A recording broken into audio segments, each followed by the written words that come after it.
God darn it, we're out of milk. Ah!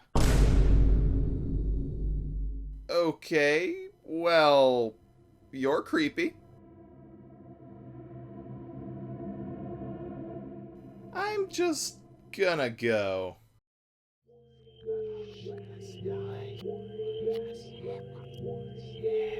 Wow! Oh, that is some strong hypnotism you got there. I am now completely under your satanic control. So, what do you want me to do?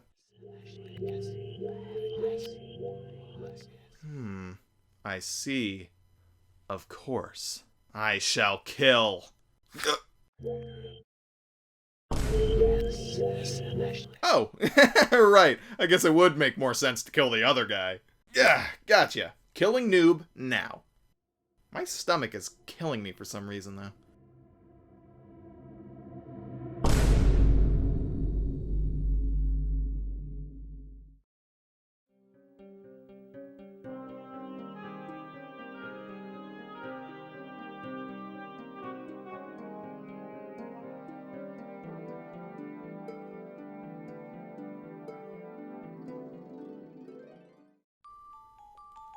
Happy Halloween, everyone, and welcome to Season 4 of ThuN00b.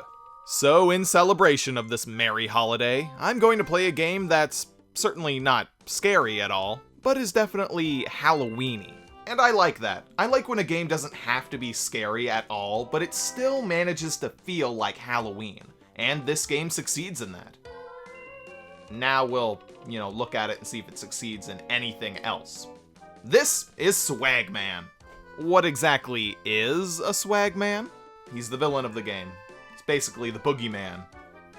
Not really sure why they chose the name Swagman to give him. Just kind of sounds silly. The game is for the PlayStation 1, and it definitely falls in that era of 3D that's just at the level of bad that it's kind of terrifying.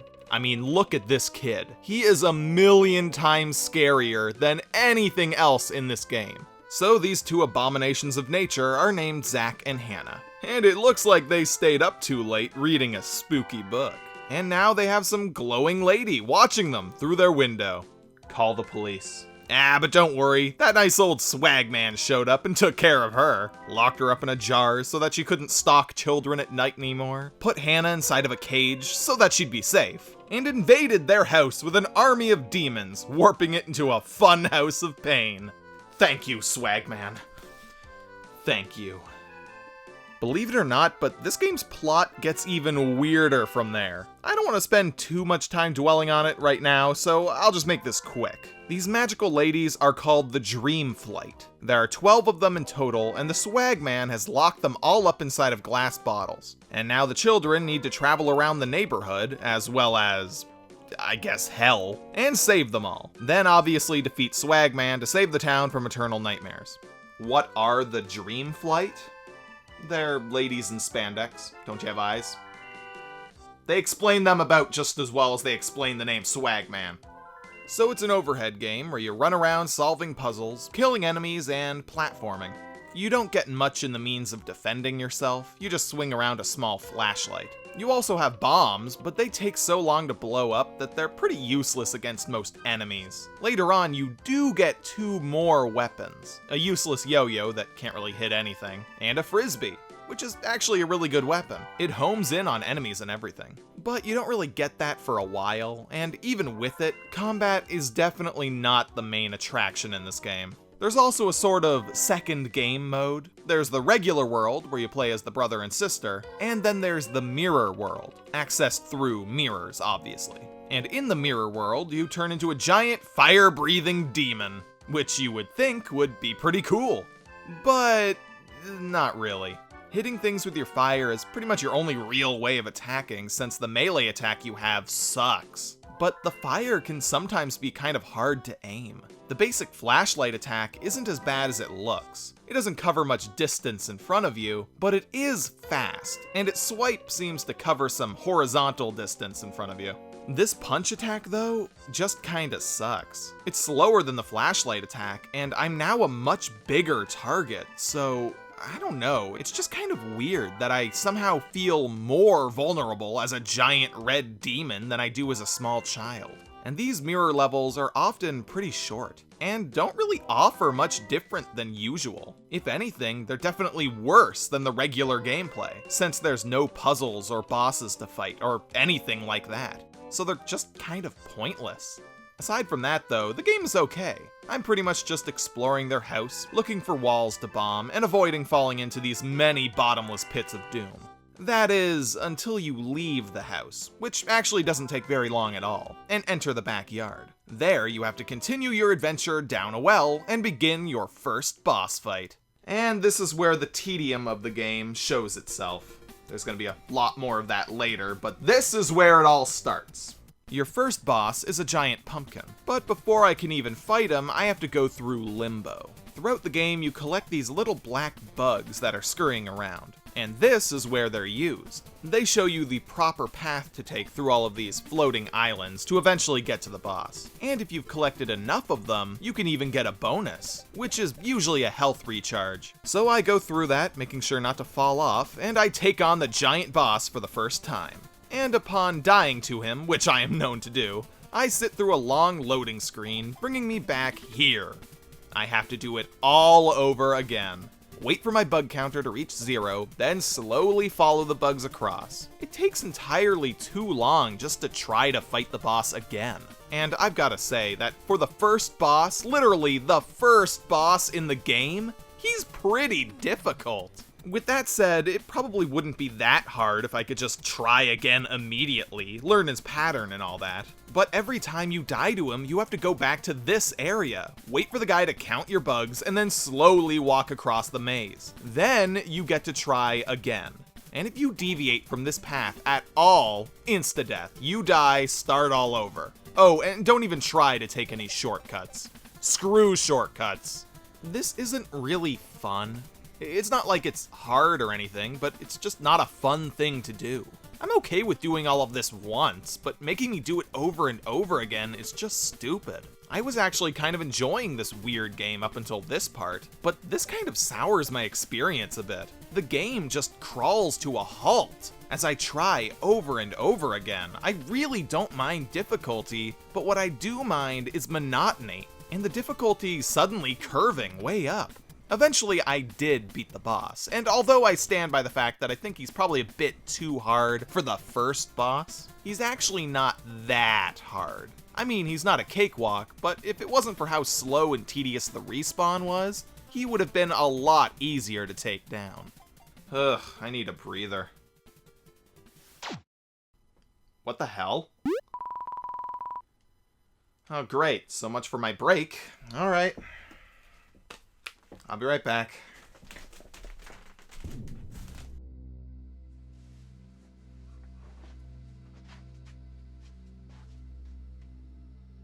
Let's see.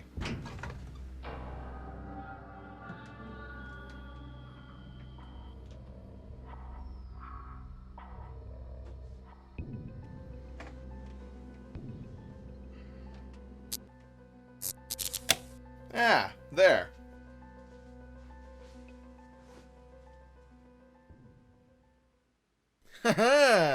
Oh.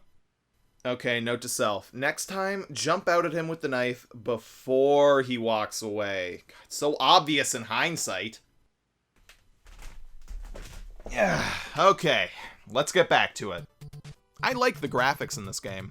For the most part. From the get-go, it has kind of a neat cartoonish look. It almost looks like claymation. Honestly, that may have just been from some technical limitations of the time, 3D modeling and all that. But if it was, then they really made it work for them. I like the feeling of being a kid, walking around your own house at night, but it's infested with monsters. Eventually you venture out of your house, you go through a cemetery, a lava world, and a few other areas. But sadly, I find that the graphics and overall feel of the game go down a bit as the game goes on. The lava level looks okay, I guess, but a lot of the game is just way too dark. Sometimes to the point where it's just straight up hard to see. And it can honestly be kind of ugly. A game like this really benefits from having color. I personally wish that more of this game took place inside of their house. I enjoyed the aesthetic style of the beginning, because the theme of the game is nightmares. You're in your house, so it's familiar territory for these children. But it's become warped and twisted. The convoluted and goofy story, saving all of the dream flights in order to stop the evil Swagman, it all sounds like something that children would dream up after reading a scary book before going to bed. Hell, the health in this game are Z's, as in sleep. You can even gain health by touching people who are sleeping, which is not as illegal as I just made it sound. Overall though, the graphics are nice. At least on the playable characters and enemies. As for the environments, when they're not shrouded in hideous darkness, they hold up okay. From a purely graphical standpoint, at least. What I mean by that is that even if something isn't awful to look at, it's sometimes hard to tell what things are, or where they are. The perspective is annoying, especially during platforming sections. The platforming in this game ranges from extremely tedious to god-awfully hard. I guess there's some fun platforming, but really there's not much. Most of the times, because of the 2D sprite art and the fixed camera angle, I can't tell where I'm jumping to at all. Seriously, the most common way that I died in this game was jumping for something only to find out that it was further back or further forward, and then missing it. And missing a jump does not lose you health, it kills you. Fall into lava? It obviously kills you. Fall into a black hole? Obviously kills you. Falling into water? It freaking kills you! The platforming is not very fun. It's tedious. It's so damn tedious. This game is definitely at its finest when there's no bottomless pits around. You control both kids, so switching between them to traverse areas and solve puzzles is fun. And even killing some enemies here and there isn't too bad. But it's when there's pits and tight platforming that this game starts to really suck. This area, for example, is pretty fun to run around in, while this area is not. The game also has a real problem when it comes to save points. Some levels have plenty of save points strewn about, but then there's other levels where they're few and far between. When I was exploring the Boneyard, it took over 40 minutes for me to get through it, and 30 of those minutes just to get to the second save point. But in the next few areas after that, I got through them a lot faster, and they weren't as boring or annoying. They still took some skill, but they were more fair. There were less death traps that felt really cheap, and more save points. And overall, they were just more fun. Hell, this crypt area even has some platforming segments that, dare I say, could be considered pretty damn annoying. Moving platforms with spikes on them, over lava. You'd think that that would be pretty damn frustrating, except for the fact that I don't have to replay a bunch of stuff if I die, because there's many save points. You know, I think I need to say, this is not the worst game ever. Not even close, it really isn't. But boy, has this game gone downhill. What started out as a rather pleasant game in most respects has slowly been turning into a chore, even in later levels that aren't even that bad. Even in the best spots, this game doesn't throw anything stimulating enough at me to make me care. They don't introduce too many new gameplay mechanics to keep things fresh, but they sure do keep throwing annoying segments full of tedium at me. Tedium. Tedium! This game is tedious as hell! And if this game's main problem is being tedious, then its second biggest problem is not explaining enough. Whenever they actually do introduce a new gameplay mechanic, they don't explain it at all. Like right here, I'm supposed to switch between the kids and have one kid use the other kid as a stepping platform to get up to that ledge. But how was I supposed to know that? And here, this area has a bunch of switches and buttons, but there's little to no indication of what each button and switch does, making this section way more boring and monotonous than it needs to be. I ended up just wandering around, flipping switches and having no idea what they do, and occasionally killing myself and restarting, because I couldn't figure out what to friggin' do to progress. Finally, I consulted a walkthrough, and you can move these. You can just push them. Why should the player be expected to figure that out? Hell, there's nothing to figure out. Why would anybody possibly think that you could move this? There isn't any sort of indication. Even some damn scratches on the ground. That's all they needed to do. Literally, they could have just put some scratches on the ground, and that would have indicated to me that this thing can be pushed. Look at this mirror level. It is pure darkness, and I don't know where I'm supposed to go. I can't see anything. I actually had to look this up too. You see this right here? Yeah, that's apparently a bundle of sticks, which I can apparently light on fire. I don't think it'll surprise you when I say that I've never had to light anything on fire before in this game. I'm near the very end of the game, and they're only just now introducing this mechanic. With no explanation, and with a bundle of sticks that's hidden and barely distinguishable.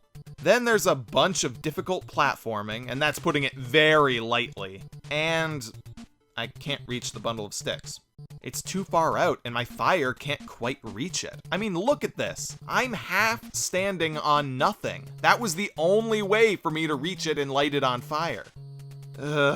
Okay, well, I had nothing to jump to. Got pushed off the platform. And now I have to redo it all over again. And hey, I fell again. Start over. The only solace at this point is that I'm at the final boss. Epic fight against the swaggiest man. It's not great. The hitboxes on me, the Swagman, and his attacks are not very well defined, so dodging all of his flame attacks can be kind of annoying. And it took me forever just to be able to hit him even once. And I don't mean forever as in a few minutes to learn how. No, I mean that I died on this boss a bunch before I finally figured out that you have to attack him specifically while he's doing his lightning attack. Even though he stands there and just does nothing, stands perfectly still after doing the attack. Which, to me personally, seems like a pretty clear indication that that's when you're supposed to hit him. I keep getting hit by his fireballs and it rarely feels deserved. I mean, look at that in slow-mo. Personally, I don't think that should have hit me. This is the only time in the entire game where you need to dodge a bunch of projectiles like this. Plus, as the fight goes on, the arena gets smaller and smaller. It's really frustrating. They're asking for far too much precision in a game that does not lend itself to being precise. Oh, I am getting really tired of this game. Oh lord, what is it now? I swear to God, Mike, if that's you, I'm going to kill you. Hey noob, I don't know if you realize this, but you locked the door. I can't really kill you if you don't unlock it. Why is he trying to kill me? Come on, open the door. Okay, the door is locked, so I guess I'll just have to use my head. Ow! Ow! Oh god, there's no way out of this room! I mean, I could jump out the window, but that's at least a 2-meter drop. I don't know if I'll make it! Open up. Noob! My head is starting to give! Wait, you said it was in the music folder, right? Oh, there it is!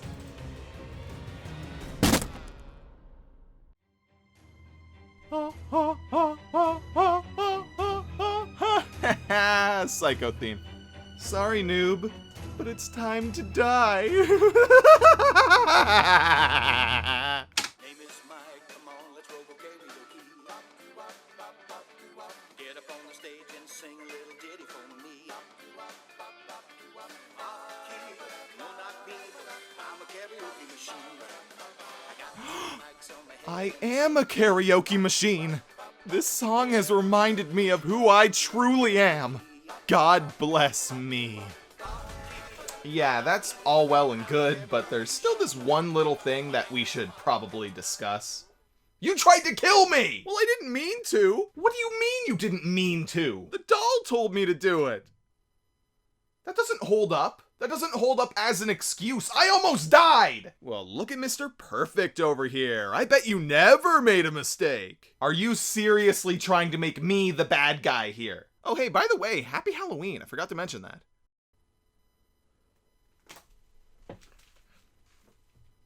Ooh, playing a game, huh? Yeah, it's called Swagman. Oh, I've heard of that. I read online that if you stand in one of these top corners, that his attacks actually can't reach you.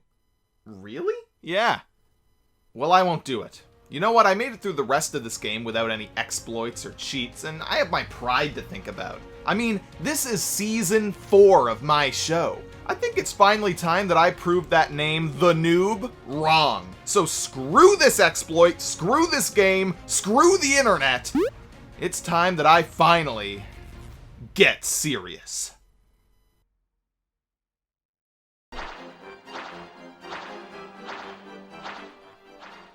I gave up. So I did it. I won. Now I get to enjoy another creepy-ass pre-rendered cutscene. I'm sorry, what?